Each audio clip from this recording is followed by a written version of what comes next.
Welcome to the Comic Sauce Podcast, where we talk comics and comics culture. Happy holidays from the Comic Sauce Podcast.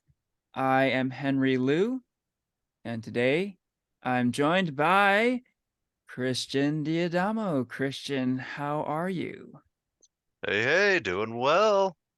Excellent. I'm also joined by Porfirio Rangel. Porfirio, how goes? I'm all good, Henry. Happy holidays. Excellent, excellent. Today is December 21st, 2023. So yeah, we're definitely in the holiday season and we're almost at the end of the year, which is pretty crazy. Can't believe it. And today, like we love to do, we're going to recap the year 2023 year in review. We're going to talk about our favorite and least favorite TV shows, movies, and comic books. So let's dive right in. It was quite a year for content. A lot of pop culture was consumed this year. So yeah, let's get right to it. Let's Mhm. start with TV. A lot of TV dropped in 2023. So let's talk some highlights. What were some TV highlights? Um, Porfirio, anything come to mind right off the bat? Oh yeah, I think the only reason I almost forgot about this one is because it was like at the right beginning of the year. The Last of Us on Max. Yes. Um, Yeah. based based off the video game, it starts Pedro Pascal and the actress from Game of Thrones, whose name I'm totally blanking on, but that that TV show was just it was really good. Like any category that is like you could nominate an Emmy for, like it deserves to be nominated for, like storyline, acting, music, video editing, cinematography, like costuming.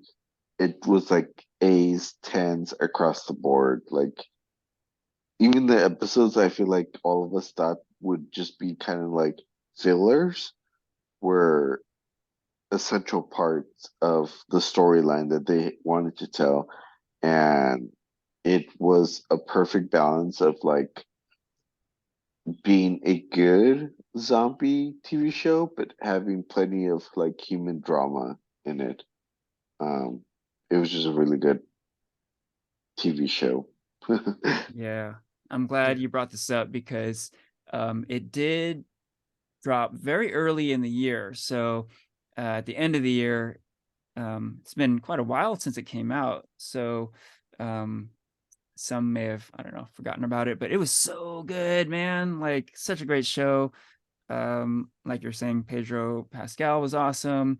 Bella Ramsey is the other lead in the show, and Okay, thank you. she is Mhm, amazing on the show also. But yeah, definitely one of my favorite shows of the year also. mhm.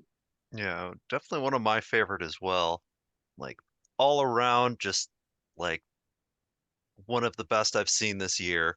And I think like especially for a video game adaptation, like Hmm. it's I don't think we've seen a video game adaptation with this high caliber of just like all around production, Mhm. acting, and like it completely like gripped the nation. Yeah. Everybody was talking about this at the beginning of the year. Like this was the show to watch, whether or not you played the game, which I Yeah. actually didn't. And like I think especially the episode with Nick Offerman, and Yeah, Yeah. yeah, I which was cried. like you said, it was kind of like a filler episode. It didn't it our two main leads were in the episode, but because it was just like a well told, like well thought out story, like that just it made you cry. It was such like it was a heartwarming ending, but also like very very sad Yeah. for these two characters, You know, you're kind Mhm. of glad they kind of got the happiest ending that you kind of saw in such a bleak world. Yeah. So Oh man, yeah. So much to say about the show. We did a full episode recap, so maybe we'll Check that out. recommend that. And it's gonna be tough. I know, like there was so much stuff we can go on and on about mhm. stuff. So let's keep it moving. Any Mhm. other shows of 2023 you want to call out, Christian? Yeah, let's see. I think another one we were talking about, you and I were talking about this a little bit before we started recording, Henry, but Scott Pilgrim Takes Off, something I think much more recent. Yes. Yeah, like uh, a really good adaptation of the kind of quote unquote adaptation Mhm. because it kind of completely threw everyone off guard of what it was going to end up being. But the Scott Pilgrim anime, but really, really well done. I think the animation was spectacular. It was cool the way they took the characters in some new places, especially the X's, and I think they did a really great job. Especially it's crazy how how they brought the entire voice cast back from Scott Pilgrim versus the World movie into this. Yeah, And it's great to see them like kind of reprise their characters, you know, and see them like really have fun with it. yeah, I think Chris Evans especially, you could tell he was just having a blast. totally. Yeah. Yeah, it's funny. Like the question might come up, what is this show adapting exactly? Is it adapting the original comic books? Is it adapting the movie? Is it adapting the Scott Pilgrim video game? It kind of is adapting all of those things and none at the same time because it's a completely new story. It's kind of a continuation of all those things, right? It's kind of hard to explain. But if you enjoyed any of that, the movie, the comics, the video game, you will get something out of this show. The show has so many nods. I jotted down some of the nods from this show. There are really too many to list, but there are definitely nods to the movie, nods to the comics, nods to the video game. There are nods to um, the movie Boogie Nights. There are nods to the movie Hot Fuzz, Mortal Kombat, Sonic the Hedgehog. I mean, they're just like, this show is everything. And I could not believe how good this show was. I just finished it today and I'm still like processing it and I'm in like disbelief how much I enjoyed it. But huge recommendation for this show. It's funny we kick things off with Last of Us and Scott Pilgrim Takes Off because like for my end of year list, I literally wrote The Last of Us as my favorite TV show of 2023 until I watched Scott Pilgrim Takes Off, and I was like, wait a minute, like the show that came out in like literally it first aired in January this year, The Last of Us, and then 11 months later, there was like some other good shows, some not so great shows we'll get into, but all this time later, I did not see anything as good as Last of Us, I think. But then I saw Scott Pilgrim. I'm like, holy shit, this is amazing. Um, and I don't know if we're gonna do like number one show, number one movie. But if I were to do it, yeah, I would give Scott Pilgrim Takes Off as I would give it the number one ranking for my show of the year. What Cool. else? What else was good?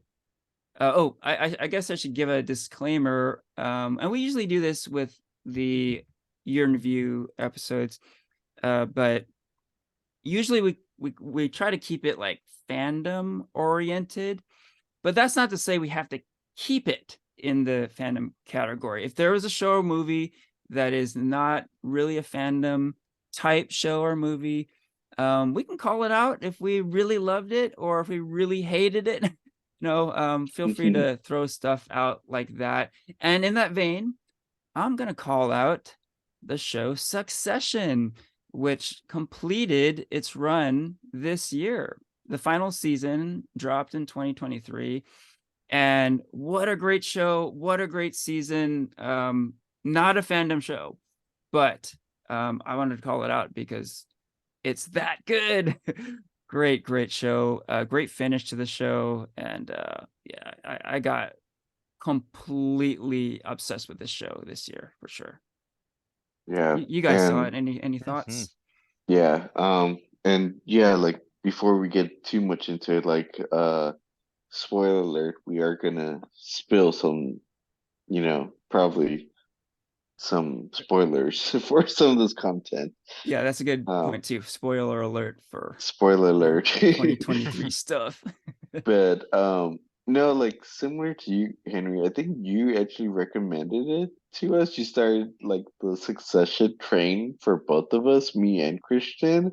Mhm. And I remember, yeah, like the final season had already started, and you were just like, "Oh, you should watch it." And I did watch it. Like I was like determined to watch it before the finale, and I I think I did finish it right in time. So, because this was its fifth season, right?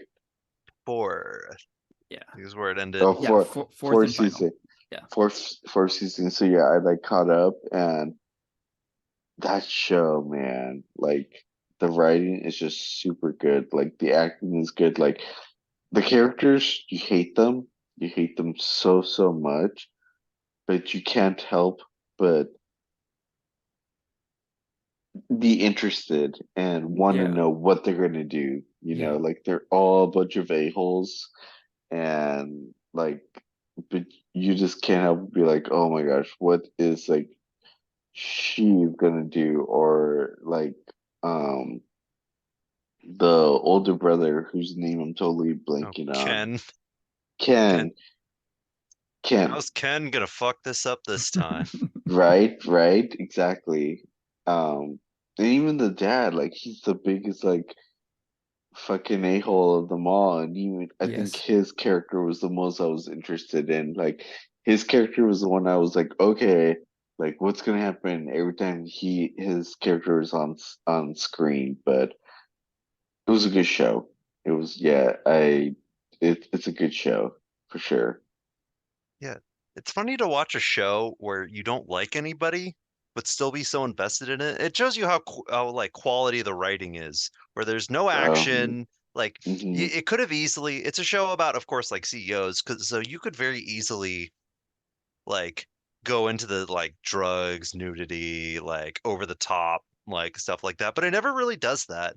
There's like, I don't think there's really any nudity except for like one small little part. hmm It, but and there's like a little bit of drug use here and there, of course, but it's just the quality of the writing is so good that you're really invested in these boardroom meetings. You're really invested to see like what like these billionaires you can't connect with at all do with their lives. hmm And like you don't like any of them. They're all terrible people who do terrible things to each other. But what's funny is like as much as you hate the family, you also kind of dislike the characters around the family a little more. Oh yeah. Yeah. Like Yeah. I didn't like Logan Roy, but man, I couldn't stand his brother um at Oh, all. really? Oh yeah, I did not like that guy. Oh, wow. I didn't have any ill feeling towards his brother. I thought he was like the ones I was like hmm the most logical, but He is wow. Okay. he is very logical. But like that is kind of the beauty of the show is that you kind of there's kind of a bit of an ebb and flow of how much you like these characters Yeah. because you kind of start Yeah. to get into it, but then into some character and think, okay, I see where they're coming from. They're all right. Especially I think Kendall is fits that bill where Yeah. you feel kind of bad for Kendall. He falls flat on his face, but then he just acts like a total jerk at hmm Yeah. one point in the show, and then you're just like, oh, I hate this guy again. hmm And that Yeah. goes for Yeah. all of them. But Yeah. and that's kind of what makes the show great. So hmm Succession might be my personal favorite of this year. Nice.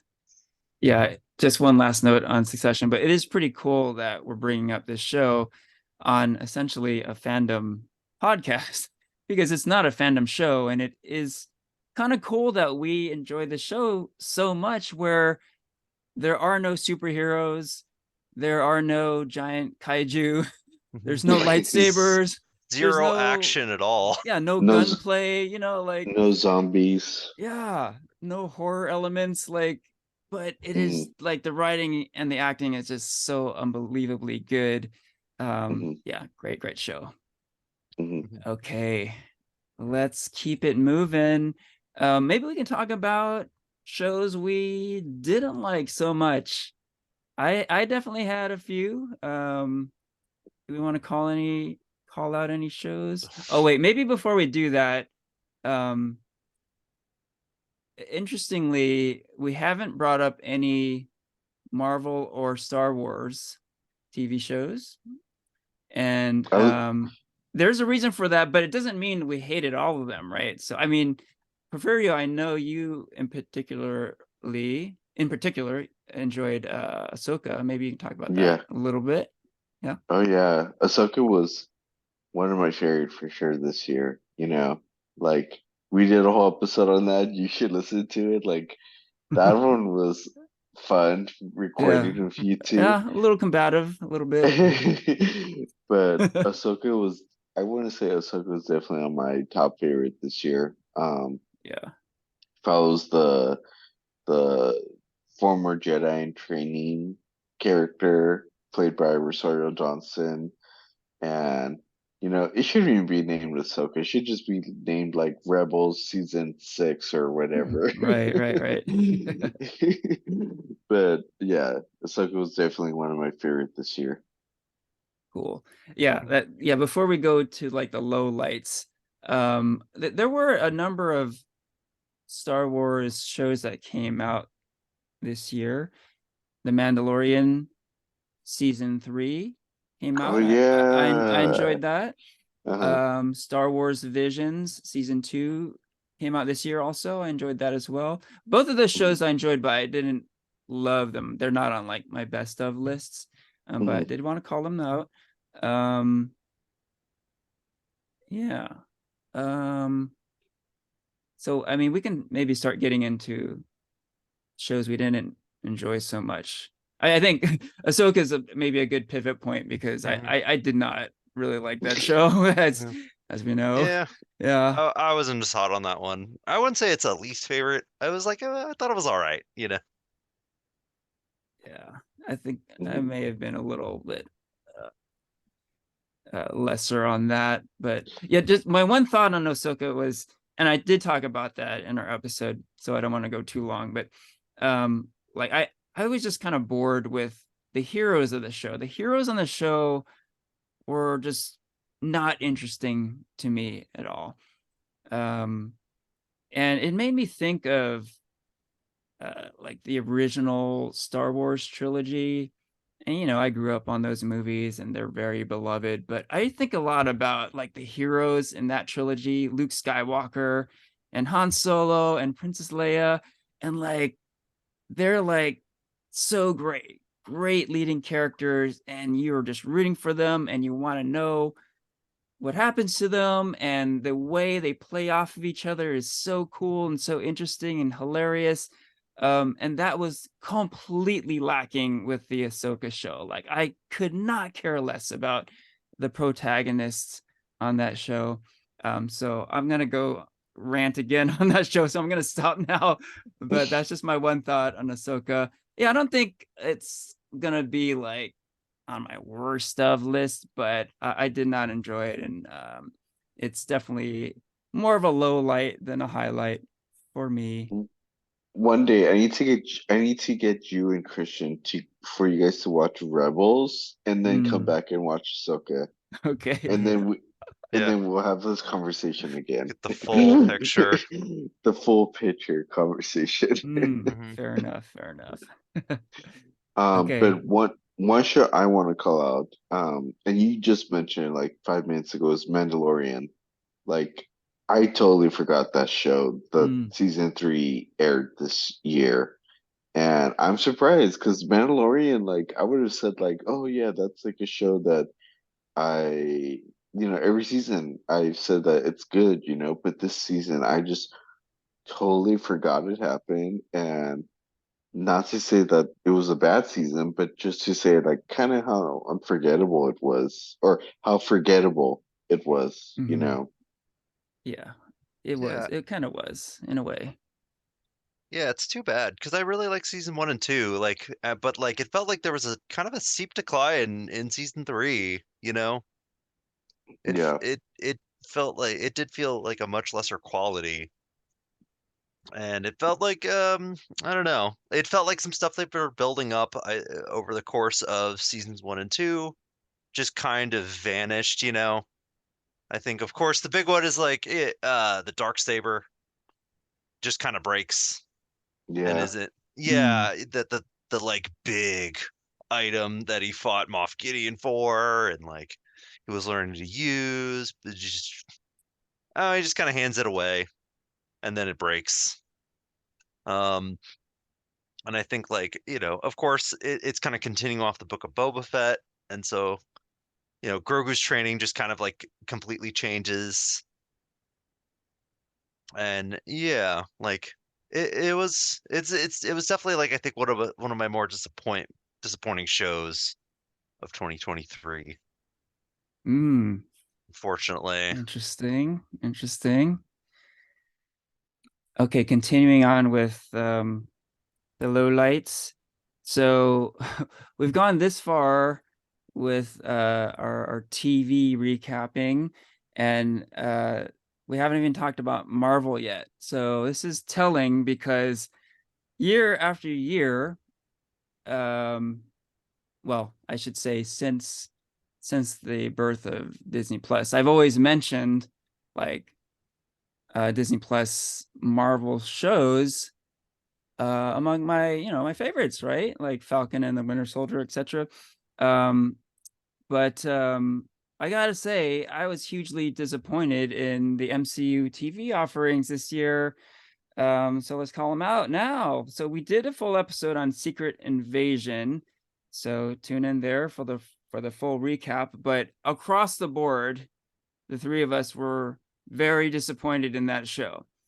I will Hmm. also call out that we did a most anticipated movies and shows episode at the beginning of this year, and Secret Invasion was my most anticipated show of 2023. And I think all three of us were very much looking forward to this show. But what happened? This show was not good. Again, check out our full recap for all the details, but at least for me, it was like the ending of that season was such a disaster. I still can't quite believe it, how bad that show ended. So that was disappointing for sure. And Loki season 2 came out this year also. And we didn't do a recap episode. Maybe we can spend a little bit of time on Loki season 2 right now, because as disappointing as Secret Invasion was to me, I thought Loki season 2 was even worse than Secret Invasion. Loki season 2 was a slog. It was like really tough for me to get through this season. It was a short season. It's Marvel, which I love. It's Tom Hiddleston as Loki, which historically I've loved. But this show was very boring. Oh my god, it was tough to get through. I'll have some more to say on it, but yeah, maybe we can talk a little bit about Loki right now. Any thoughts? Yeah, I do Oh think. wow, Henry has some strong words right there. Yeah. Like, tell me more why you love it, Henry. No, like I will say like I don't know, I kind of preferred Loki season 2 over season 1. Um, that's not saying much, but I didn't. I liked it. I enjoyed it more than Secret Invasion. Okay.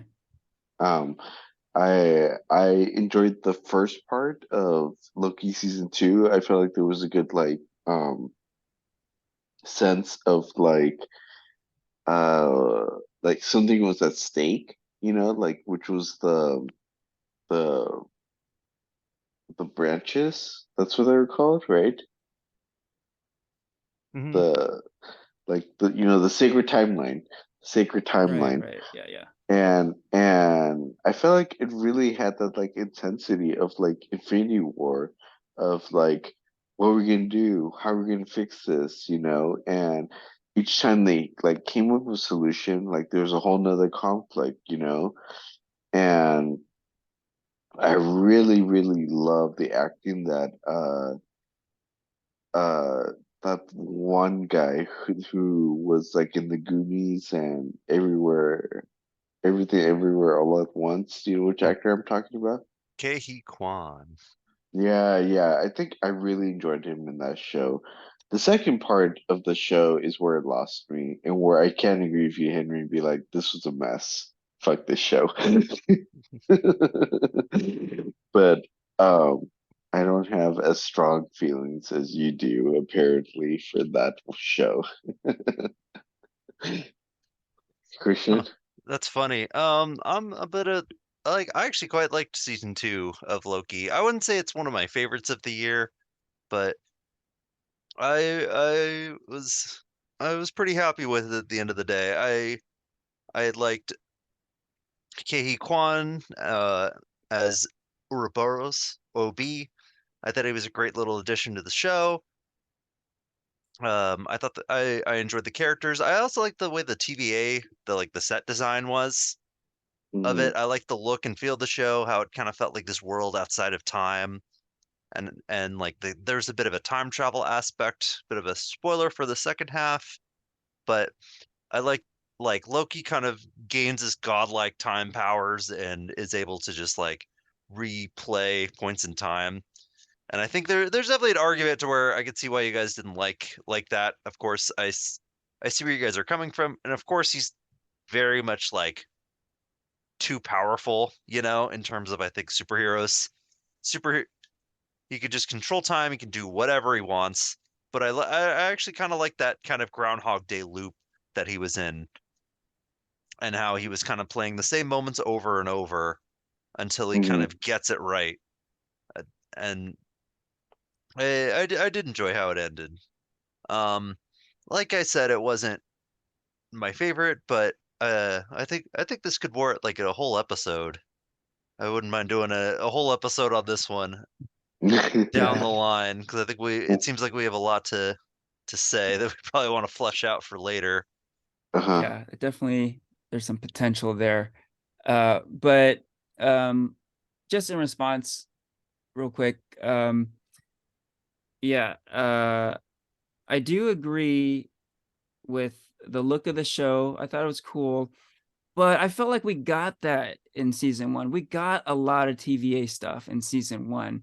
So when we got more of that in season two, again, it's like, it looks cool, but like, let's move on. Like, we've been here.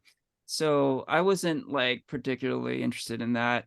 And then, like you were saying, Porfirio, um, the ending just kind of went off the rails. Like, um, Christian, you're kind of alluding to it, but there's this thing where Loki is like learning science essentially, and he's able to like do trial and error over and over and over again because he has this like time control thing, right?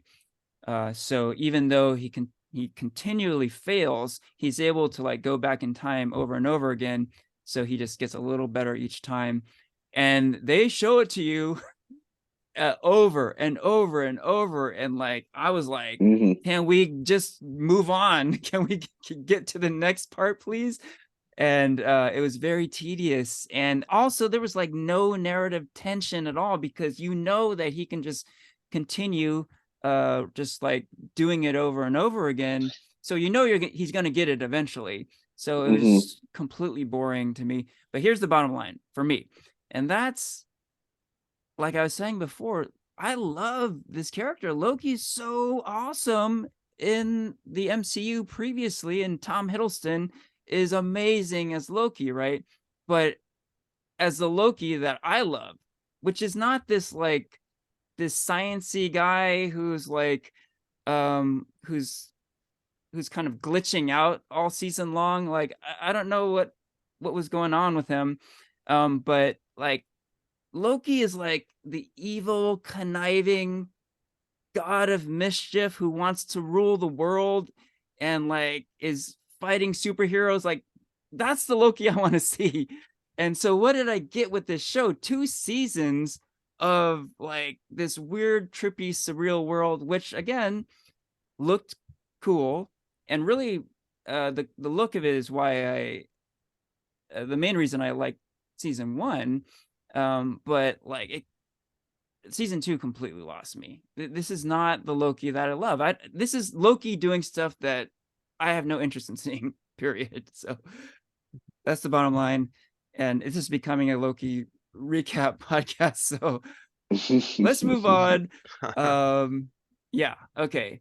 Last call for TV. It doesn't have to be good or bad. Anything we missed you want to shout out here, TV wise? I have a few shows that you guys can like totally jump in if you guys want. So Okay. a few shows I want to call out are Heartstopper. It's a Netflix show. Season 2 came out. It's based on a comics. It's just about like two young gay boys who are in a relationship. Really cool TV show. Really cute. I love the characters. And it's just one of those shows that it's just really it's very innocent and very Mhm. adorable. Um, I recommend the comic though. Uh, Gen 5, which is a spin-off of the Amazon TV show The Boys.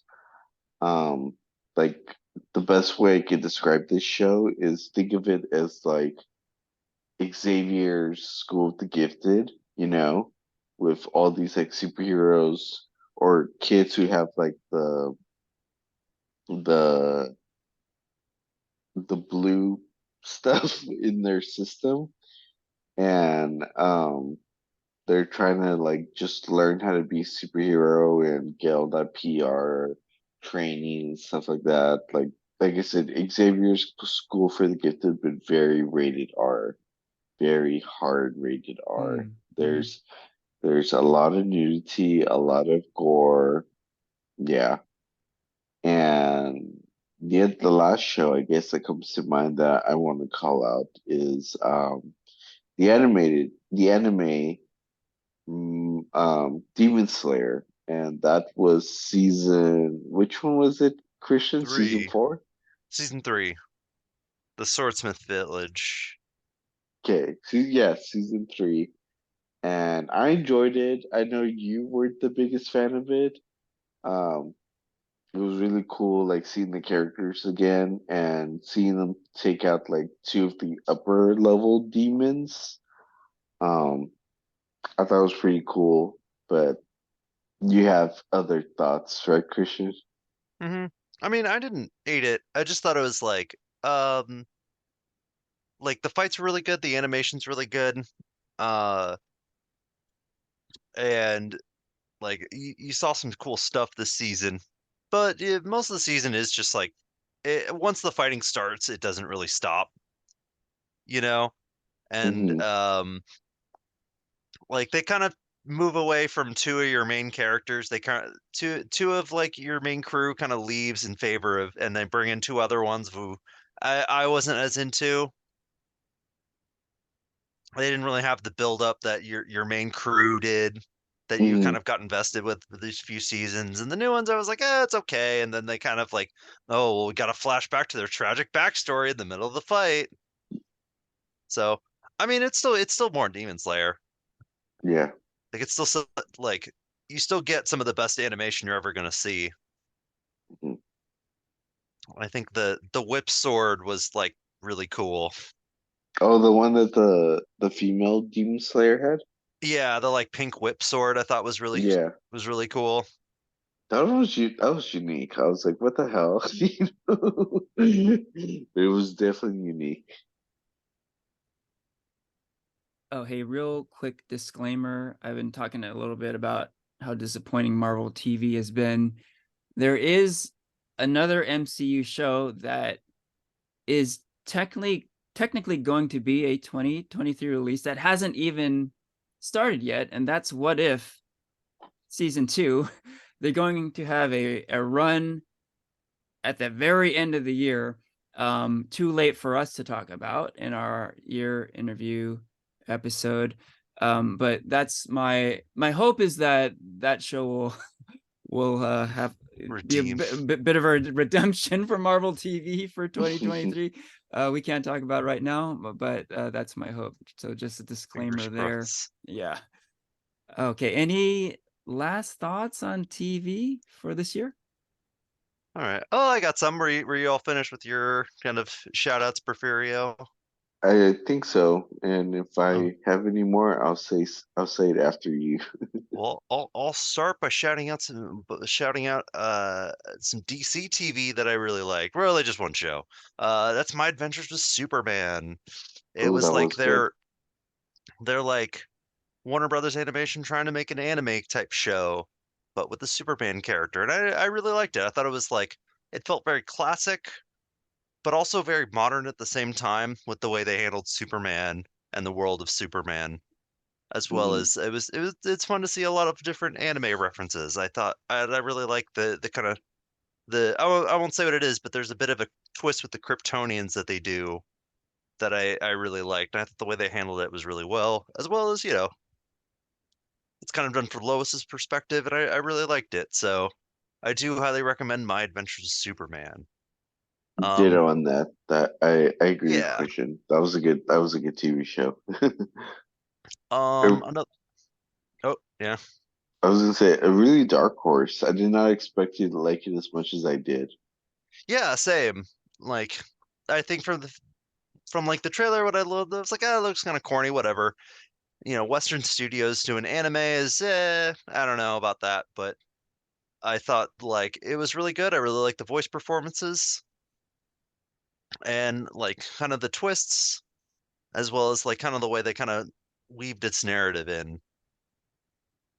So I do highly recommend that if you're a fan of the character. It feels good to be excited about Superman again. Nice. Another one I'd like to get to. This is not, it's kind of a fandom show. And this also has a bit asterisk, but it's also, I think, possibly my favorite of the year. It didn't air in 2023. It aired in 2022, but it came to streaming in 2023. And that's Better Call Saul. I think this is probably one of the best shows I've ever seen in my entire life. Mm. And it's the follow-up show to Breaking Bad. So Breaking Bad, everyone knows Breaking Bad, the worldwide phenomenon from roughly about 10 years ago. And I think Better Call Saul, it starts off a little slow, but it slowly kind of ramps up its tension. It starts with very much its own story and its own characters, minus, Saul Goodman and Mike Ehrmantraut.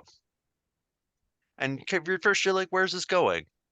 But you kind of see the slow descent of Saul, the comedy character, turn into the comedy kind of guy from Breaking Bad. You're thinking, oh, why does this guy get his own show? I like him, but you see him like really become fleshed out, and I think it really becomes some of the most intense TV I've ever seen. I think in many ways it's better than Breaking Bad. I think Vince Gilligan took what worked from Breaking Bad and really mastered his craft in Better Call Saul. Mm. And so, like I said, it didn't really come out in 2023, but it's so good it's hard not to mention here because, like I said, it came to the final season came to Netflix, and it's just that good. So another very, very high recommend. Um, Nice. and I think the last one I think I really want to mention something that came back was that I was kind of a big surprise, something I liked a little more than I thought is they actually brought Futurama back this year. Um, I'm a Mm-hmm. big fan of Futurama. Love Futurama and The Simpsons. And when they're bringing it back, I think old shows coming back for a season now it's kind of a very hit or miss thing. I'm in fact, it's probably more miss than hit. And I think the last few seasons of Futurama on Comedy Central I wasn't as into. But in a way, maybe it's where I am now. It felt like seeing an old friend for the first time in many years. Mm-hmm. I really enjoyed watching each episode, and while it wasn't the funniest episodes, it wasn't the most standout episodes I've ever seen. In a way, it was nice to see it come back. I think it found a bit of its own stride again. So um that was one I was glad to see return. So those are kind of my three big ones as far as like stuff I really like to shout outs. Um and yeah, I, I'll go with those. Those are my shout out TV shows this year to check Uh, out. Great call outs. one show I'm kind of surprised Henry hasn't called out. And I know this is one of his favorite TV shows, is the return of Black Mirror. Oh Oh yeah, that did yeah, return this that's year. right. Uh-huh. Although it was just a few episodes, technically a season, I suppose, but it was what, Yeah. like 4 or 5 episodes? Yeah, it was like It was five really short. episodes. It was Yeah, really short. It was like one of the shortest seasons for sure. yeah, But it's like what, the return after like what, 2, 3 years or something like that? something like that. Yeah. Yeah, Each episode is like a movie, basically. yeah, Yeah. yeah. And I do really like the show as a whole, but I feel like that show has had its stronger episodes earlier in its run. I feel like more recently it hasn't been as good, and this season was good, but a little uneven, and certainly um, didn't make my best of lists. Yeah. But I did forget about it too. That's funny. Good call out. I'm glad you mentioned it because I totally forgot. Yeah. Last little note. This might be in the category of like too late to cover, but I know Christian and I are both Rick and Morty fans, and technically Rick and Morty just finished season 7. Now I tend to wait till it drops on Max, so I haven't seen any of it, but I'm curious, Christian, have you seen any of Yeah, this latest I season? didn't see the latest episode that just dropped, but Rick and Morty kind of went through a lot this year. I Mm, think with everything surrounding Justin Roiland, all of his allegations, and the fact that he was completely dropped, happened this year. As that might have happened, actually, it may have been like the tail end of last year, and then they found new voice actors for Rick and Morty, mhm. and but in a way you really don't notice. I think the voice acting for Rick and Morty are actually still pretty good. There's a couple points where you might notice, oh, that's not Justin Roiland, but it's really quick, and you have to. And if you're into the show and you're into the episode, uh, I will say that you're just going along with it. Mhm. And I actually season 7, I'd say it's a little hit or miss. There's some episodes I wasn't as into. Mhm. But I think when it does hit, it feels like you're still watching good old Rick and Morty. There's still some episodes I did really like within what's this, season 7? Mhm. Yeah. Yeah. Um, and I also think this season they bring back some characters who haven't been seen in a little while. So if Okay. you're kind of looking forward to, I won't say who. In fact, it's actually quite a few. Right But on. it's nice that they kind of expand their stories a bit. Very cool. All right. I intend to check that out. But for now, let's move on. Let's go to movies. A lot of movies came out this year. So let's get into it. Maybe we can start with the good stuff. What were some of your favorite movies of 2023? Porfirio, want to kick us off here? Yeah, so definitely I think this was one of my movies I was looking forward to, was Blue Beetle. we did a whole podcast episode on this. I don't want to get too deep into it, but it's the first Hollywood's first film that has a Latino hero as its lead, not as a side character or even like a Latino actor lead, but like a natural Latino identified superhero. Mhm. It was so unfortunate that that came out during the strike that happened this year because there was just zero promotion and zero press on the film, and it just sucked. But it was I really enjoyed it. I go into more detail in the podcast episode why I enjoyed it, but there's just small details within the film Yeah. that I like grew up and I was like, oh, like I get this, and it's just super well done. I enjoyed that. That's definitely one of my favorites this year. That's great. And fun fact from our most anticipated of 2023 episode, you did list Blue Beetle as your most anticipated movie. So Was it? yeah, it was. Oh shit. And and at the time I'm like, what is he talking about? Like this movie's gonna be terrible. And you were right. I was wrong. What a great movie. I enjoyed it immensely also.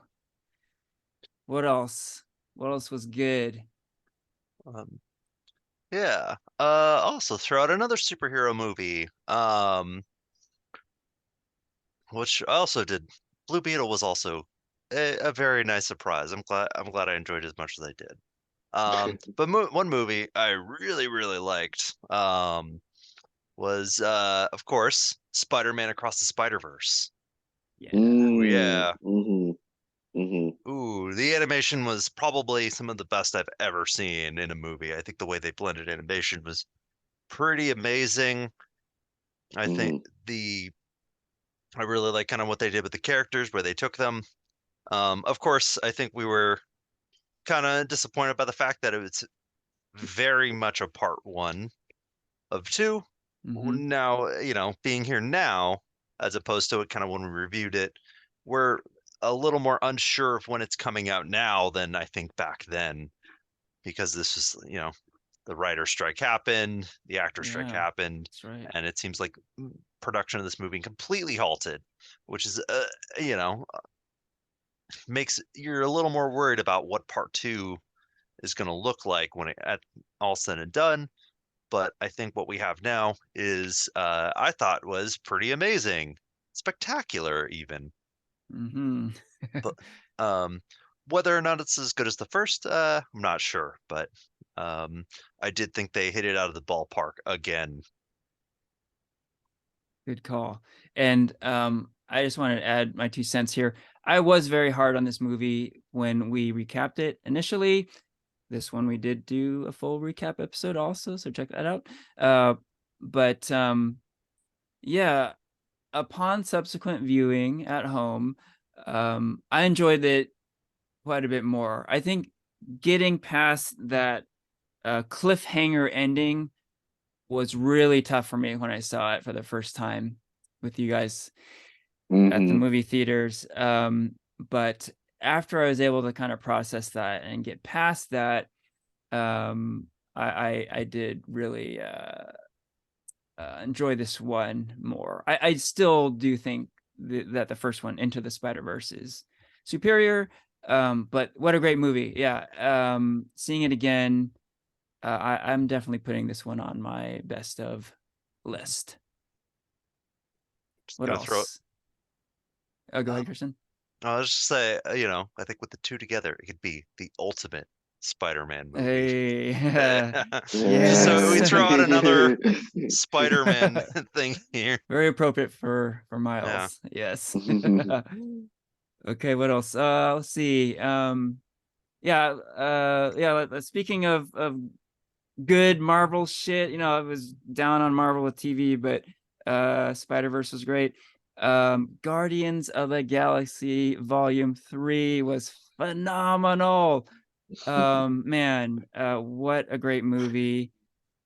And so obviously I re-listened to our most anticipated episode recently. That's why I'm bringing it up so much, but I'm going to bring it up again here because there was a bit of a debate here where I was highly anticipating this movie and Porfirio was not. He was very much not looking forward to this movie. And I was like, I'm telling you, man, after you see this movie, you're going to be crying and you're going to be like, Henry, you were right. And guess what? I was right. I Very right. know. Yeah, we did recap this one. We all loved it. And it was very emotional. And a great, great movie. One of my absolute favorites of the year. Yeah, like Henry, that movie was I gave you a lot of shit on that episode when we did Yes, you did. the movies that we were looking forward to. I was like, I don't care for this movie. Like, there's just that whole James Gunn controversy. I felt like was going to be overshadowed by the film. Yeah. But oh my gosh, that film was really good. I did cry watching it. It was a good film. So you won that. Yes. Oh, it feels good hearing that from you. But another Marvel film that I want to point out. I don't know if it's definitely not the best, but I definitely want to say that it was good and fun. Is the Marvels film? I don't think it deserves the hate and box office performance that it took. Um, Again, it wasn't the best, but I want to include it in this best list just because it was a really fun film, and I think we all generally, I feel like I have to listen to our podcast episode again. I feel like we all generally just thought it was a fun film. Yeah. Like we agreed that it wasn't the best, but it didn't deserve the hate that it's got. And for that, I think like I'm gonna just put it on this like conversation of like films to check out and best of 2023. Cool. Mhm. Yeah. Yeah. Yeah, I think It's you liked it the most of among us, but I recommended it and it was fun. It was fun. yeah. It's an easygoing movie, Yeah, very light, fun It's entertainment. breezy. Yeah.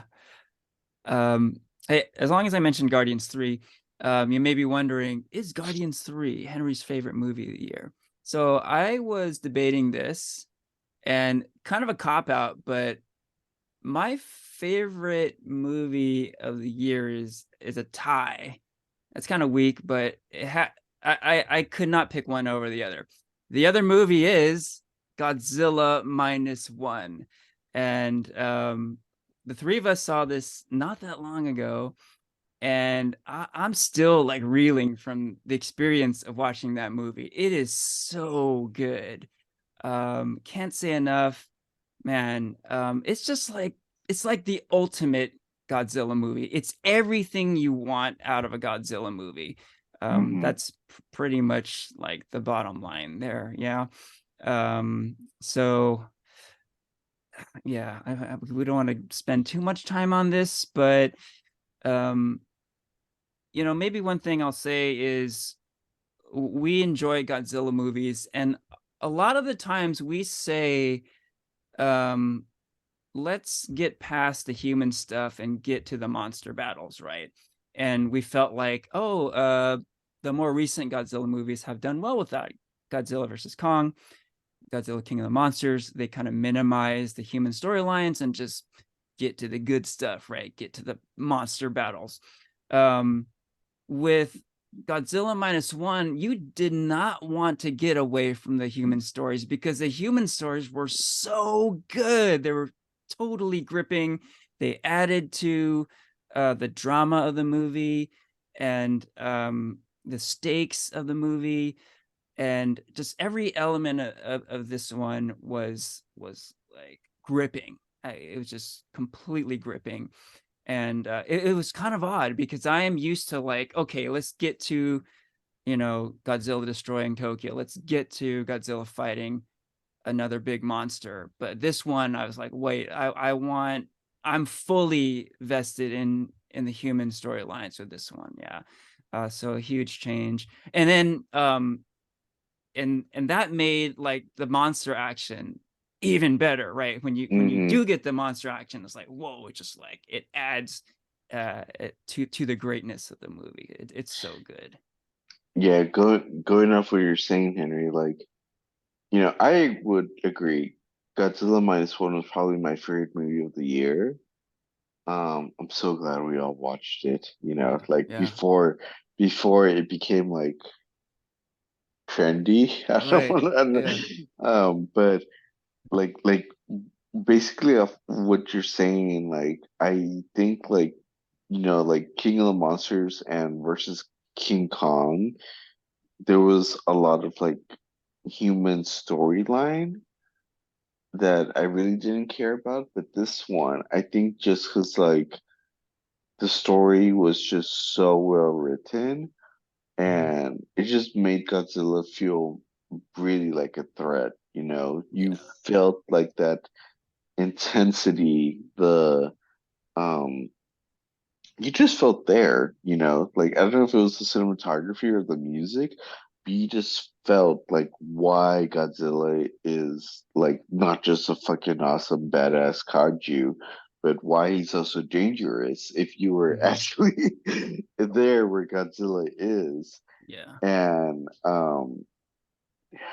I'm so glad I watched it with you guys because I feel like if I had watched it with anybody else, I don't think I would have enjoyed it as much. It was a really great birthday experience and definitely my film of the year. Mhm. Yeah, I think this might also be mine of the year as well. It does really fire on all cylinders. Uh, and the fact that like this movie was made for 10, like, what's the budget of this movie? It's like 10 million. Just 10 million, huh? Yeah, it's really low, Wow. whereas like um Hollywood movies are like 10 times that. Yeah. Yeah, at Hmm. least. I mean that's like an independent movie budget, basically. Yeah. And it looks so good. You could Yeah. tell they used the budget so well. Mhm. Okay, looking it up, it's approximately 15 million. Okay. So Yeah. that's still like Very low. minuscule Yeah. compared to a lot of like, some of the other like Hollywood movies we've talked about so far. And Hmm. like you could tell it just uses every cent so well because Godzilla looks amazing and like the destruction is really well done. And I do like the post World War II period piece aspect of the movie too. And I think you get like the way you kind of watch Japan kind of rebuild after it loses World War II, and kind of the way they factor that into the narrative. In a way, Hmm. it like at times this feels like a lot like a throwback to the original Godzilla movie, Yep. and as well as just some like pretty like intense set pieces, especially because you care about the characters so much that you really want them to be out of danger. You don't want them to just be fodder for Godzilla. Hmm. And I think there's a really intense scene on the ocean in the middle where it's just like edge of your seat. So I yeah, favorite movie yeah, of the year. going off what you're saying, Christian, I felt kind of conflicted. I was like, should I be rooting for the humans or the Godzilla, Yeah. Yeah, you want Godzilla to wreck stuff up because that's what you paid the ticket price for, but you're so into the humans, you don't want anything bad to happen to them. Yeah. Yeah. I felt the same way at the end. I was like, the ending was so cool because I'm not gonna spoil it, but you don't know what's gonna happen. And I would add too, you don't really know what you want to happen, right? Because like you're saying, Porfirio, it's kind of tough to root for Godzilla or root for the humans because you're kind of rooting for everyone in a way, right? It's such an interesting experience, definitely. Hmm. But yeah, that was a great one. I'm glad we all called it out. Um, hey, so this year we saw, I think, what I feel is kind of a shift with movies. We already talked about Across the Spider Verse, but animated movies are becoming a big thing now. Yeah. Maybe the next big thing. So we mentioned Spider-Verse. Quick shout out to Teenage Mutant Ninja Turtles, Mutant Mayhem, another great animated movie. It's hilarious. I'm not even like a big Ninja Turtles fan, but I was laughing my ass off. This movie is just pure comedy and it's just really well done.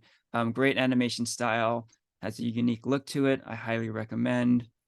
And then also, fun fact, Christian's most anticipated movie of 2023 was Super Mario Brothers. So let's Yeah. talk about this one a little bit. Yeah, I think we did a full recap on this one too, right? But Mhm. yeah, you were anticipating this one a lot, Christian. How did it turn out for you? Ooh, oh man, I did really love this movie. As a big Mario fan, it's like a big redemption after the last Mario movie back from the Yeah. 90s.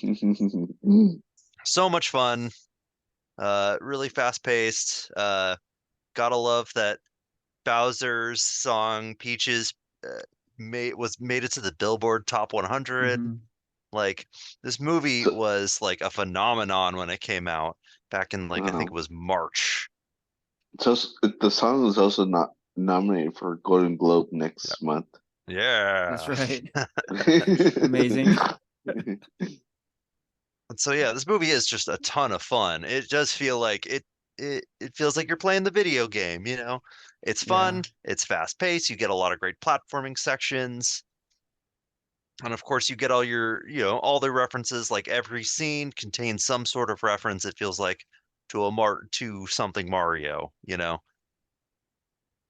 And so as a Right, fan, it is just a joy to experience. right on. Nice. Yeah, this is another one of those where you mentioned it as your most anticipated, and I'm like, yeah, whatever.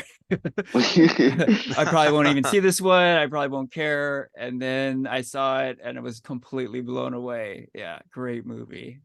Great I think movie. I feel like another movie I really want to call out that I remember distinctly say that I was looking forward to, but I think both of you were kind of dismissive was Barbie. Mm, I definitely was dismissive. Yeah. And that turned out to be an even bigger hit than Super Mario Oh yeah. Brothers. I think They it was they I think it was the hit of the year, hit of the wasn't it? year. Easily. Yeah. Easily. Yeah. Yeah, yeah. Yeah. For sure. Barbenheimer was like I don't know if we'll see an event like that again. At least not anytime Hmm. Hmm. soon of Barbie and Oppenheimer um Yeah, opening on the same day and people went to go watch both. Yep. I did. Nice. But yeah, like Barbie, like I was looking forward to it, I think just because, I was like, it's Barbie, why not? But Yeah.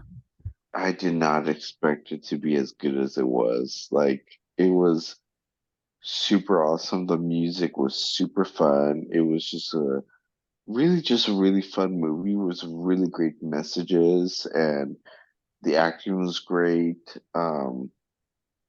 It took, I feel like it took me a little bit of convincing to get both of you guys on board, but like, you guys want to share your guys' thoughts really fast? Yeah. I'll go first. Yeah, I did really, really enjoy this movie. I really liked it. Definitely also on my favorites for the year. Um, I think the set design for Barbie Land was pretty spectacular. It feels like you're seeing the toys come to life and like it's so like imaginative and colorful and like but also like very plastic, the way the Mm-hmm. beach looks. And it is a lot of funny. There's a lot of great jabs in here. A lot of funny moments and like it's funny seeing like the way people move in Barbie Land, how it's like as if you were like holding a Barbie doll. The way Barbie just kind of floats down from the top of her house. When the Mm-hmm. car flips over, it flips over like, very comically and like Yeah. things like that. There's a lot of like great little touches in this movie. And so yeah, this movie is just a lot of fun. Yeah, I agree. I saw this one very recently. I unfortunately did not see it in the movie theaters, but I did see it on Max, and it dropped on Max just about a week ago, and I did enjoy it. Yeah, it was cool. I was thinking a bit about like Blue Beetle and Barbie, two very different movies, but they do the same thing pretty well. Both movies are very funny, but they're also very progressive, and they have a very strong social commentary message to them, right? And I feel um like that's kind of the way to go if you're trying to do that sort of thing. um it is kind of a hard sell with like really serious movies like hammering down these messages down your throat, right? Hmm. It's an easier sell if it's like a funny movie, right? So like Blue Beetle and Barbie, they're very silly, they're very kind of ridiculous. um but it's sort of like while you're laughing, you're sort of thinking too, and they're thought provoking, right? And it's cool when movies can do that. I think it's hard for a movie to do that, and I think both of these movies do that quite well. Yeah. So what else here? Real I feel quick. like Oh, go ahead, Porfirio. I was gonna say I feel like all of us had our doubts about each other for the movies that we thought were gonna be good for 2023, Mhm. and we're just like all like, you know what? That was actually really good. There you go. It's good to be surprised like that. Yeah, Right? totally. Totally. Hmm. But go ahead, Henry. Sorry. Yeah, just there. So I have a bit of a theme going on of like the next big thing, because like, there's a lot of doom and gloom with superhero content, and let's be honest, like it's starting to come apart. There's no question. So Hmm. everyone's sort of asking, what's next? What's the next big thing? And we've been talking about animated movies, um, like toy related movies like Barbie, um, video game stuff, right? We've talked about Super Mario Brothers and Last of Us. um Real quick mention the Tetris movie. This movie is on Apple TV, and I highly recommend this movie. I'm a fan of the Tetris game, and this is a lot of fun. And it's fun, kind of like the way the game Tetris is, right? Because the movie is like, it's a biopic about the creator of Tetris, which sounds kind of boring, kind of like the way a game where pieces are falling down from the sky and you have to arrange them in a certain way sounds boring. But the game is strangely addictive and fun, and the movie is kind of strangely addictive and fun also, in a very weird way. But yeah, it's hard to explain. This movie is very unique, and I do highly recommend it. Still, Yeah. I still haven't seen Tetris. I need to see it. That's definitely on my watch list. But Yeah, me too. It's definitely on my watch Yeah, list. So check it out. Quick shout out, I love my action movies. Mission Impossible, Dead Reckoning Part 1, and John Wick 4 both came out this year. Both movies I highly recommend. I really had a lot of fun watching both of these movies in the theaters. I think particularly John Wick, uh, phenomenal movie. I think Donnie Yen is a real highlight in that one. So you want to see some good action, both of those movies yep. recommended. Second on Okay, John Wick. Yeah. there you go. Yep. Any other recommendations? Feel free to kind of just let them fly, but maybe we can start shifting over to disappointing movies. Any movies you mhm. didn't like so much in 2023? And for me, the one that comes to mind right away, and I think this was the movie I was kind of looking forward to, was Ant-Man Quantumania. Um, Mm-hmm. that movie was just a mess. Like the visuals were awful. The editing was even worse. Um, And I feel like looking back at it, like it's hard to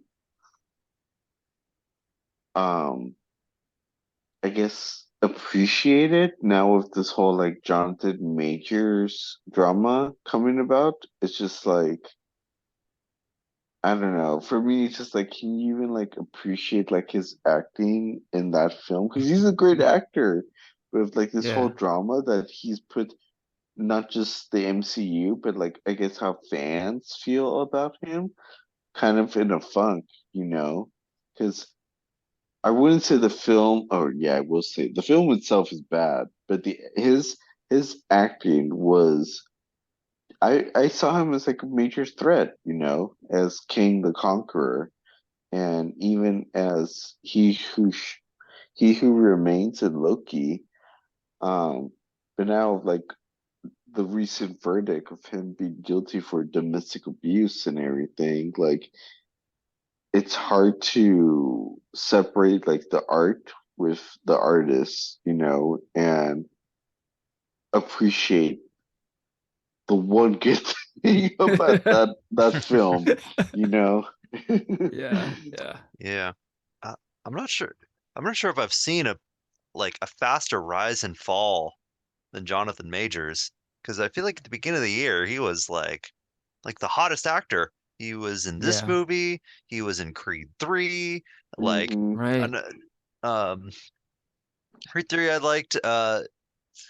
But and of course, he was really like a big star. He really shot up to be a big star. Yep. Unfortunately, it all just kind of unraveled. And we're still seeing it unraveling Hmm. at this point. This is just, I think we're doing this podcast just feels like a couple days since Marvel had dropped him. When at the beginning, you go back to the beginning of the year to this movie, he was the next big thing in Marvel. He was going Yeah. to be their Yeah. new Thanos. And now that, Hmm. unfortunately, we're not sure where they're going to go with Kang as a character now. Are they going to Hmm. completely drop him? Are they going to recast Jonathan Majors? What are they going to do with Avengers Secret Wars and Kang Dynasty, if it's even still going to be called that? You know, Hmm. we, you know. S- So yeah, it is unfortunate because it's like you said, it is his acting and his performance really is like probably the best part of the movie. But unfortunately, that's just kind of been soiled by Yeah. all this drama. Hmm. Because yeah, it's you can't really say that for MODOK. Yeah, for, fortunately, that was another big disappointment in this movie. Yeah. So a few thoughts here. Yeah, man, it pains me to say it, but if I were to pick a worst show for the year, it would be Loki season 2, and if I had to pick a worst movie of the year, it would be Ant-Man and the Wasp: Quantumania. And this is coming from the biggest Marvel fan you can think of, me. And it kills me, man. We're in a bad place here. uh, but I'm there's no fanboy blinders here, man. I call it like I see it. This movie was hot garbage. It was terrible. Very, very few redeeming factors. Um, yeah, it's funny, Prefer, you are totally right. The one good thing about it was Jonathan Major's performance, and now that's totally tainted, right? Yeah. So it's crazy. But putting that aside, like never mind like all the off-screen drama, controversy, and you just take the movie for what it is. It's like barely watchable, man. Like it's not good. It's just not a good movie. No recommendation whatsoever. Yeah, again, if I had to pick a worst, this would be it. Um, so uh yeah, I mean, I think maybe that's why I do really think of like what's going on with the superhero genre and what's next sort of thing, because yeah, the stuff that I've really loved is really starting to come apart. So you know, let's stick with our year in review, but like that's definitely on my mind. Yeah. Yeah. You know, while we're still on the topic of like I guess superhero fatigue, and actor drama, like Speaking of it dot. I Go feel like ahead. I feel like Warner Brothers did like a different kind of treatment with The Flash and Ezra Miller, Yeah. you know, like Ezra Miller, who's also another person who's had like their runs in with the law and everything. Mm-hmm. And DC did nothing to drop Ezra Miller. They Yeah. continued promoting the film. They limited his press. They had them at the red carpet, and I mean the film was still awful, but it's just so unique. It's just so unique. You can't not help but point out how Marvel is treating Jonathan Majors versus how Warner Brothers treated Ezra Miller. I just think it's very unique, and I really kind of have to just point that out. Yeah, it's like the Yeah. two opposite approaches in a way. Yeah. It was. Yeah. I haven't thought about all the Ezra Miller stuff in a while, but that was really odd, right? They were premiering the movie and doing press, but Ezra was like totally sidelined, right? They weren't doing interviews, and I think he only attended like one premiere where you could see him, but uh no interviews, right? Hmm. This is strange. And in the vein of superhero fatigue, the movie was a box office bust. They lost a lot of movie on this, a lot of money on this movie. And yeah, and more relevant to what we're talking about, the quality of the movie, you know, I thought was quite bad. Definitely on my list of worst of the year. Um, really bad visual effects and kind of a big mess. We did a full recap on this. That's a pretty fun episode to revisit. Um, by the way, but yeah. Did anyone thought it was a good movie? I think I was a little kinder to it. Okay. Honestly, I watched it again, and to be honest, it didn't really hold up the second time I I watched feel, it. I I feel think like yeah.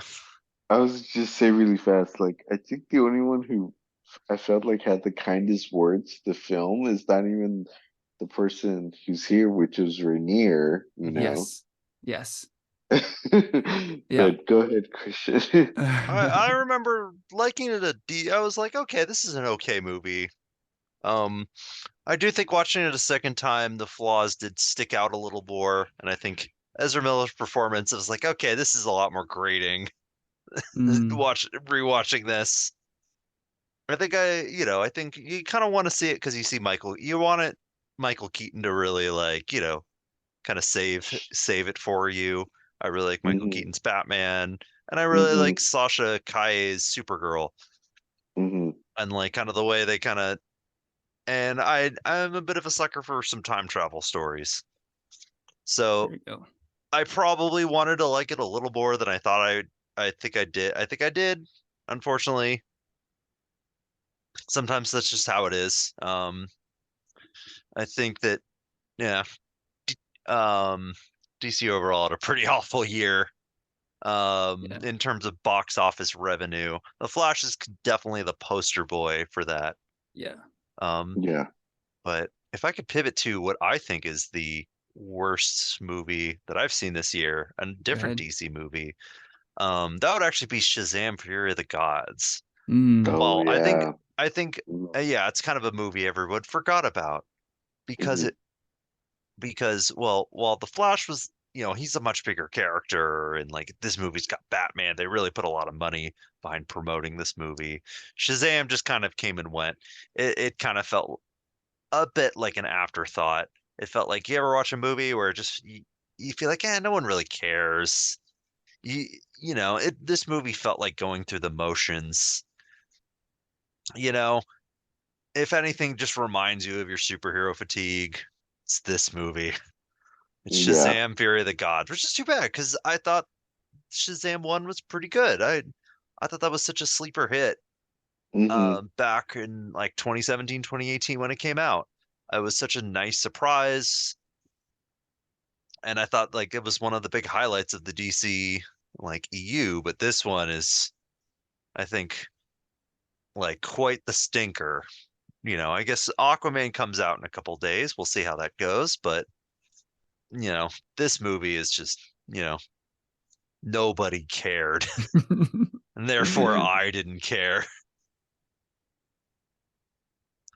Yeah. Yeah, that does seem to be the sentiment with DC movies this year. Warner Brothers did lose a lot of money with their DC movie offerings. Yeah, I mean, we're talking uh Shazam 2, Blue Beetle, and presumably Aquaman 2 will all lose quite a bit of Yeah. money. Yeah, yep. Yeah. Just a Well, real quick note. There's I love the revisionist history because I remember our Flash recap episode, and I was alone in my thoughts of the Flash movie being quite terrible. Yes, Rainier did quite enjoy it, but you two were quite gung ho on it as well. Not Yeah, hugely recommending it, but recommending it nonetheless. it's a pretty bonkers movie, Yeah, like yeah. I think there's a lot of stuff that happens, and like there's a lot of like, hey, did you catch that moments? And like there's things, like I said, you have like some pretty good performances outside of the Flash. So I'll admit, watching in the theater, I was like, okay, I'm into this. It's not great, but I'm into this. But then, I think once you kind of sit on it for a while, you're just like, oh, eh, eh. Yeah. I Yeah. probably wouldn't watch The Flash again anytime soon, but I feel like, like it wasn't the worst. It was entertaining, I guess. But again, like it just kind of goes back to like Ezra Miller and all that shit that they did. How do you separate that versus like the film, like the artist from the art with like Jonathan Majors? Mhm. Yeah, that's definitely a thing these days, for sure. Hmm. Yeah. But real quick, RIP to the DC Extended Universe. That's right. 20. With Finally ending this with the year. release of Aquaman 2, it's officially over. Yeah. Mhm. Hmm. So yeah, we may have to do a recap of the DCEU in a future episode. Yeah. But for now, any other movies we want to call out, bad or good? Like I think my worst film is not even like a superhero film. My worst film of the year, I think it's a horror film, and you guys both know how much I love horror films. Yeah. Um, it's this movie called Skinamark. I don't know if you guys have heard of it. It I've was like heard of an, it. it was Yeah, it's kind of pretty like indie. it's a very indie, like experimental film. There was like a lot of great buzz at the beginning of the year.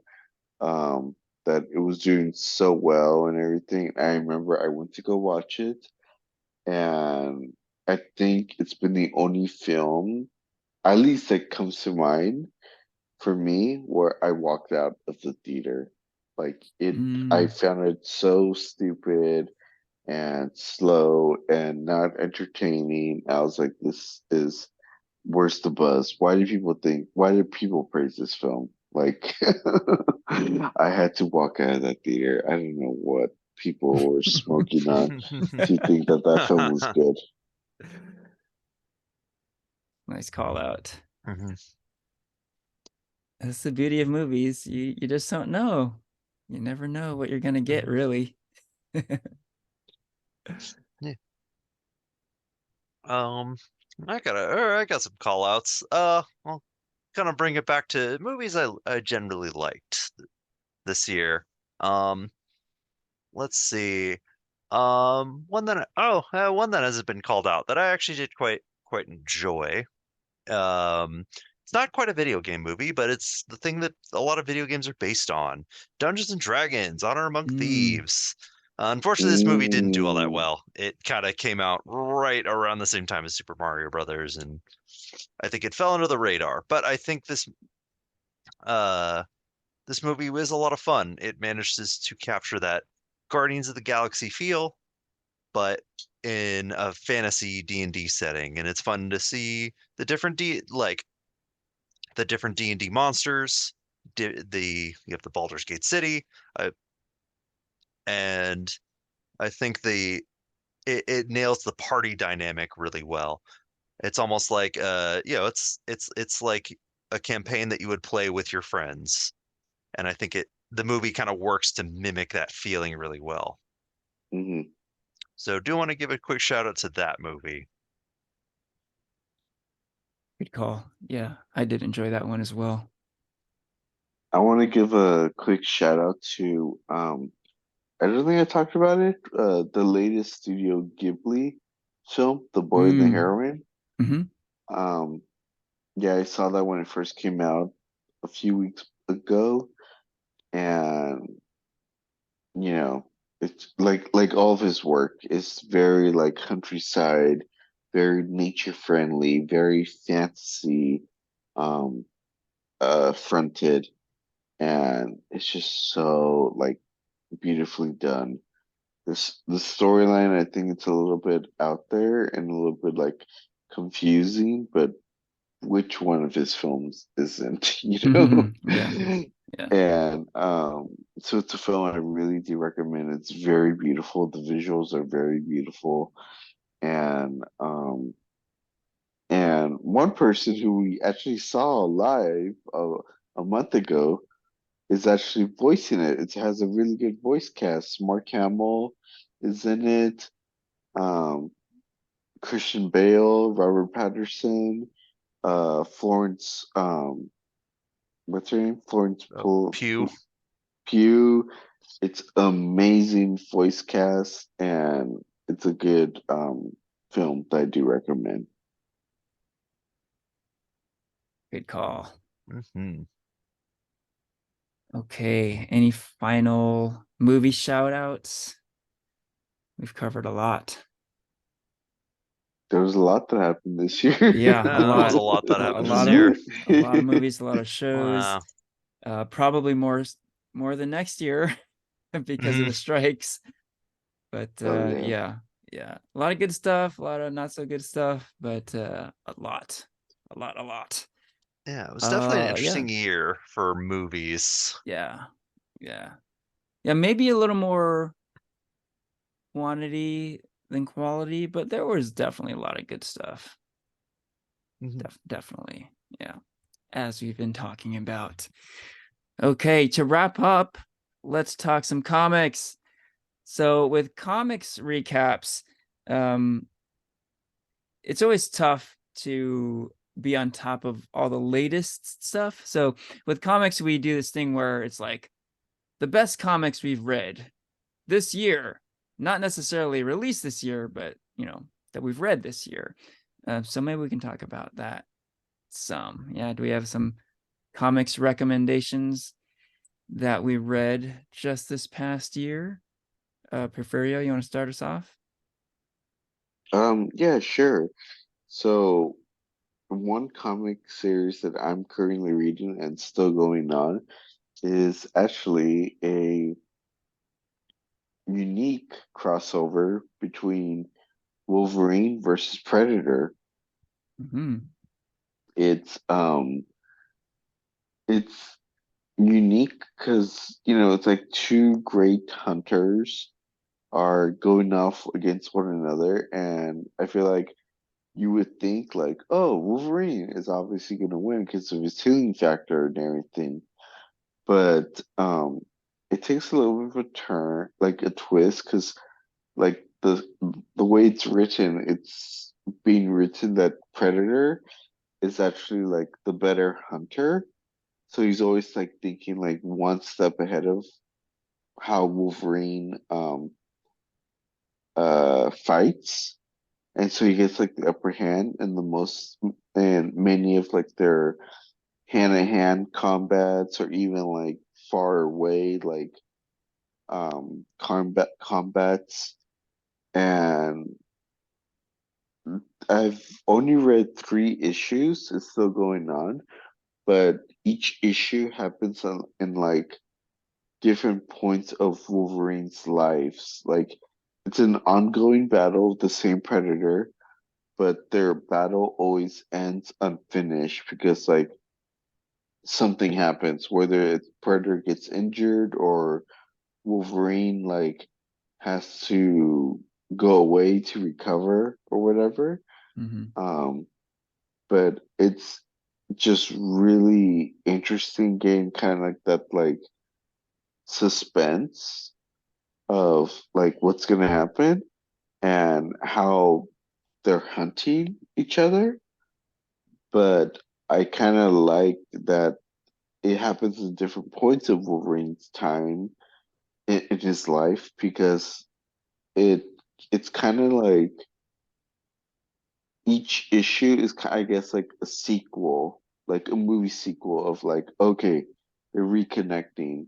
How is this fight going to be different than the last fight? I don't know if I'm making any sense, but it's just really unique how each issue, every time they fight, it's always different and not um so repetitive. Excellent. Cool. Excellent recommendation. Um, what else we got? Christian, any comics picks? Yeah. Because first, I think it's funny that Predators fought both DC and Marvel characters. I'm not sure if is there another character that's fought both of those? Ooh, Because it's a Predator good. fought Batman and Wolverine, so over the years. It's a good trivia question. Yeah, that is. He might be the only character to fight. I, Besides, I other DC and Marvel characters, the Yeah, time they crossed over. yeah. I don't know how this works, but I know like Godzilla's fought the Power Rangers, but and now he's currently fighting Justice League. So Yeah. I know there was uh Marvel Comics Godzilla, but I don't think it had Marvel Universe superheroes in it. Mhm. not yet. Not yet. Yeah. Yeah. Exactly. Just a matter of time. I think Star Wars was also technically published under DC. It was Dark Horse and Oh, really? Marvel at two different points in, the Star Wars time. Mm, So, I mean, they never really crossed over with the actual characters, but that's kind of the closest that I can think of. not yet.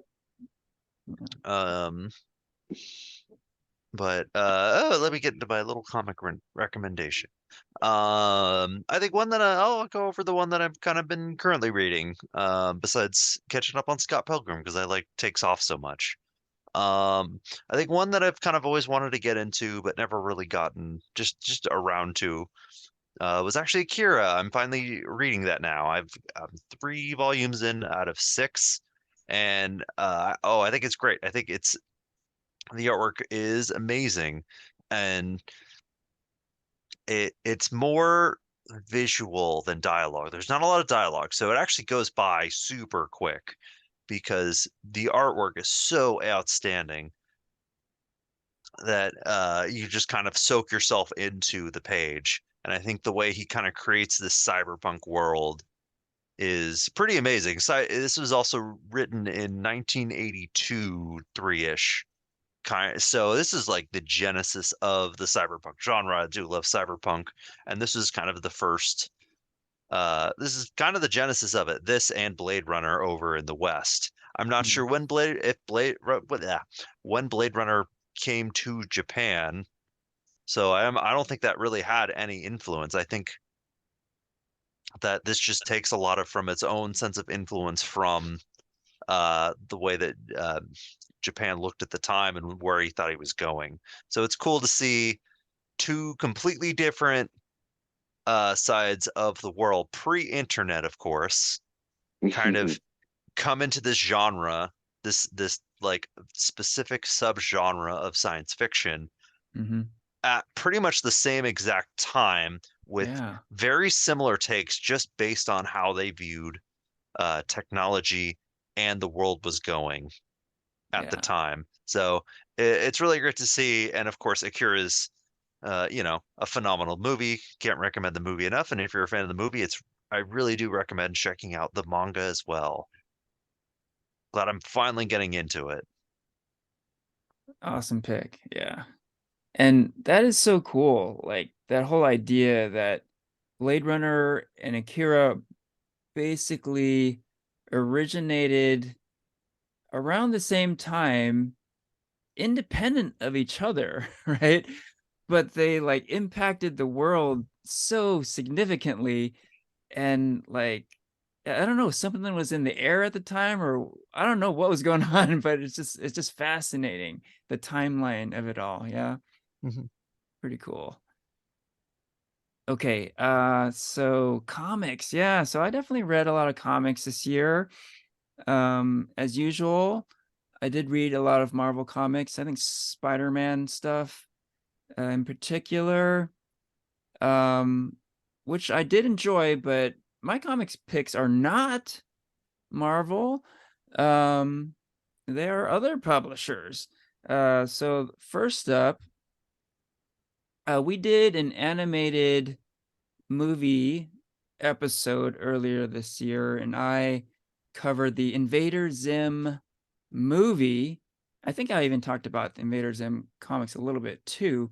But I wanted to properly shout out the Invader Zim comics because this year, I kind of just dove into all things Invader Zim. I watched all the TV episodes, and yes, I did read all the comics, and there are 50 issues of Invader Zim. I've read them all, and this kind of ties in well with the Scott Pilgrim stuff because Scott Pilgrim is this thing that like I just love all things Scott Pilgrim. Yeah, I watched the movie, absolutely loved it, had to get more, right? And then I found out, oh, it's based on an independent comic series, read that, loved it. And then this anime series comes out, watched that, loved it. And then kind of a similar thing with Invader Zim. I really enjoyed the movie. And then I was like, oh shit, I gotta watch this show. Watch the show. I loved that as well. And then I was like, I need more. Read the comics. And the comics are great too. Like, I think it's kind of a rarity where like all aspects of a particular fandom like really speak to you and are really awesome. And yeah, that's kind of how I feel with Invader Zim. Yeah, the comics, it's interesting, like with the show and the movie, a lot of the signature stuff is like the voice acting. The voice acting is a lot of fun. It's over the top. And you don't hear anything when you read a comic, right? But um, the comic is very much in the spirit of the show and the movie. Hilarious, hilarious stuff, and the artwork's great. It looks very much in the style of the movie and show. Phenomenal art and just a whole lot of fun. It's hilarious. So highly recommend any Invader Zim comic. I think in that past episode, I just like shouted out the initial trade paperback, like issues 1 through 5, but like I recommend the whole series. So big shout out there. And one more comics recommendation, and it seems like every year I recommend something written by Ed Brubaker. I'm going to do it again here. He has this crime series called Reckless that I cannot recommend highly enough. It is so awesome. I really caught up on this series this year. 5 graphic novels to date, released between 2020 and 2022. Previous to this year, I had just read the first one. And then, yeah, like I was saying, I caught up on the series in a big way this year. I read the remaining 4 graphic novels. All 5 are awesome. Ed Brubaker is the best crime comics writer ever, period. It's so awesome. Can't say enough. And he's done a lot of other crime comics, like the Criminal series, the Killer Be Killed series. But I do think Reckless is his best crime work to date. So check those out.